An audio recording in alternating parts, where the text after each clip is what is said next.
Forgotten username recovery failed on OANDA App Fix. If you've tried recovering your OANDA app username and failed, most people get this wrong by assuming the process is instant or using an outdated email. You won't believe how simple it can be when you follow the right steps. Step 1.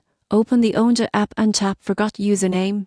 Enter the email associated with your account. OANDA will send a recovery email with your username or a secure link to reset your login information. Step 2. Check all email folders, including spam, junk, and promotions. Emails can be filtered automatically, and submitting multiple requests too quickly can temporarily lock your account. Step 3. If your email is no longer active, gather verification information such as your full name, date of birth, and recent transactions. Contact OANDA support with these details. Providing linked bank or trading account info can help speed up verification and restore access efficiently. Step 4. Once your username is recovered, save it in a secure password manager. Activating two-factor authentication ensures your account remains protected and prevents future login issues. By following these steps carefully, you can regain access to your OANDA account quickly. Proper verification and secure credential management are essential for keeping your trading account safe.